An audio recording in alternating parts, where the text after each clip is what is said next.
About the project template, or do you mean about the chart? Just before we got into this task part, you mentioned belonging to some tools or something to build or something. No. He just took our template for web applications and slightly adapted for our needs and push it in the GitHub. Oh, okay. Yeah, and we also need some hour for this template in order to work correctly. And he will spam for it extra time for it. Yeah, after that we can start this task in order to Okay, that makes sense. Do we have everything that we need, Vlad, for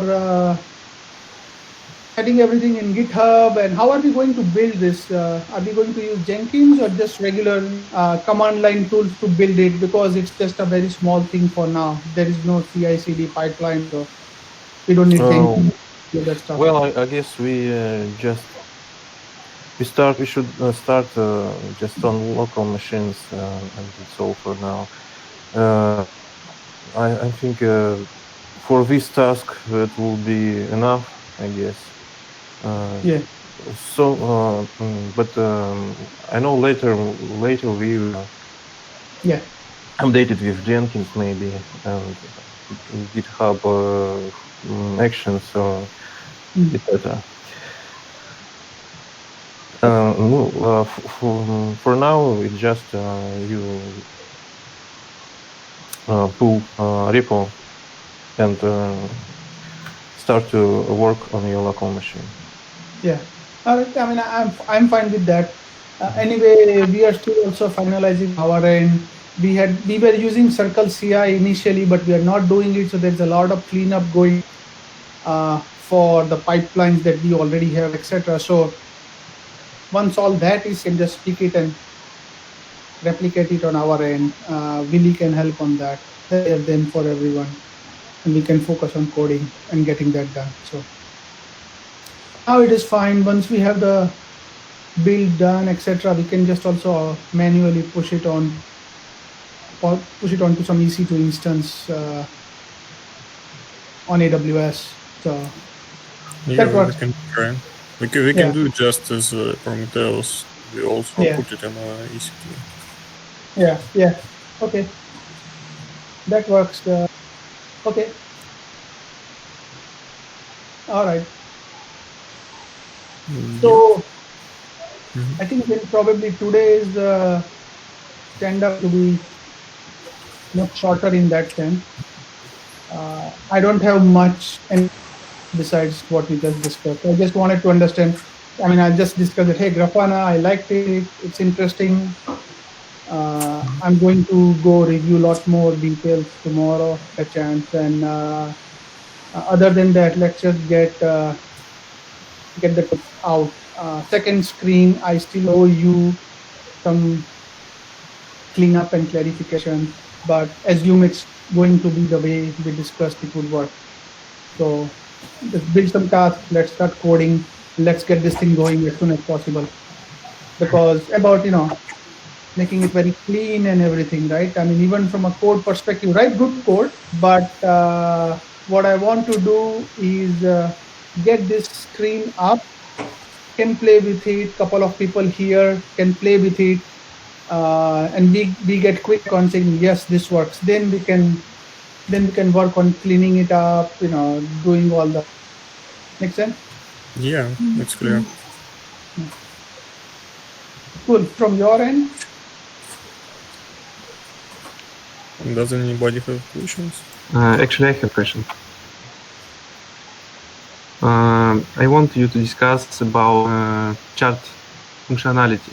So what basic functionality we have to create? Zooming, time selection, and etc. Yeah, so chart, we do, so if I click on a chart, or if my mouse is right there, I do want that it shoots axis and y axis, so I can read easily, okay, which point I'm looking at. If there is, for example, an event or some dot or some data is plotted on the chart, if I come there and there is little more information besides just the y axis, it can just open up a small pop-up. And so the classic thing is, if I'm on a given chart, I'm overlaying when the alerts were raised for this. And if I go to one particular point and it's an alert point, it can tell me saying, yeah, it was, this was the alert which was raised, and this is the date when it was, some basic like 2, 3, 4 lines. And then of course there could be a link in there. So if I click on that, I can get more details. Not every detail can be, each alert in general will have a ticket associated with it. So that that link can actually go to the ticket page, and I can just review the ticket then. So in a sense,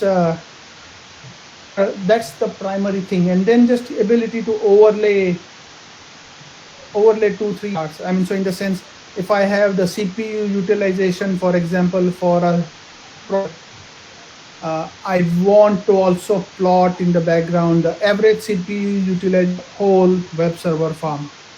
Or I want to put in 2 lines, the P9, the percentile, 90 percentile and the 10 percentile, what it was. So just ability to put in more than one, or plot more than one onto the chart. And the time select. About? Time select. We can choose yeah. So when we select that, it would adjust. Yeah. So we want that to be automatically adjusting, right? So if I go back to 2 hours or move forward, so I want that to be. So there are 2 different things which interact with the chart. I can change the time window, right? Change also the data resolution, so I can see more points or less points. Typically what we will do is, by default, we will show the max resolution to the user. By default, we will show the maximum resolution. But supposing they want to look at stuff for 1 week,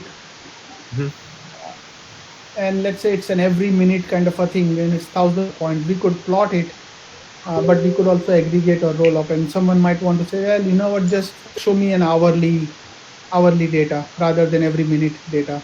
So they should be able to do that. Okay, I understand. Thank you.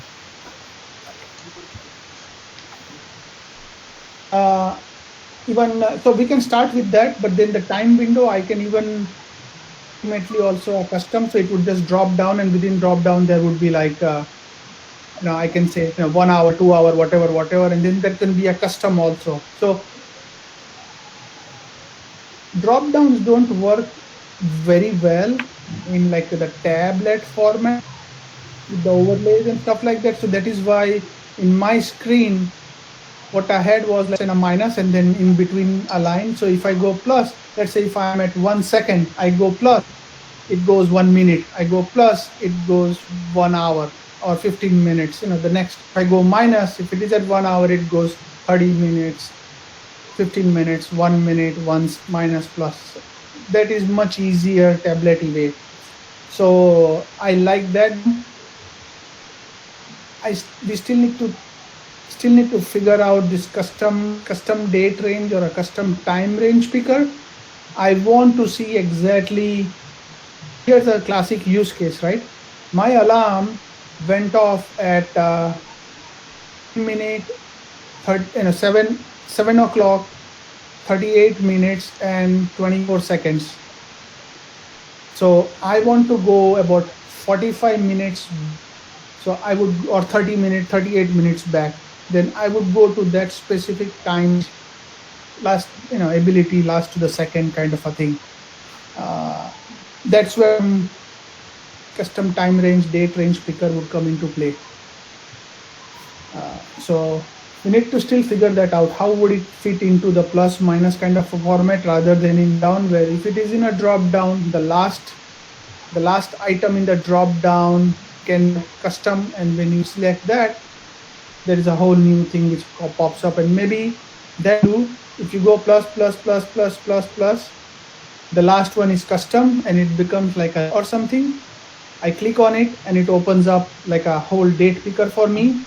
I can pick date and time and seconds and everything, and I say okay, and that becomes my window. Let's try to do that. Yeah, let's try to do this pattern and see whether it is intuitive enough. Let's do that. Okay. Yeah. And do you need this functional with the first version, or it's for next? So this custom date range picker is we should do it, but as I said, it's a very iterative. The faster you give me the base screen and etc., I can start showing it also to others here. So even on a daily basis, I'll play with it. No worries. I have coded enough in my life, so it's okay for me. Is not exactly. It's fine. I won't release it to the customers, but I don't mind working with very raw stuff. Okay. All right. I guess we don't have any more questions. Okay, perfect. Send me the task list or something. Maybe we'll document now on the shared drive or somewhere, just so that you can see what is the rough estimate.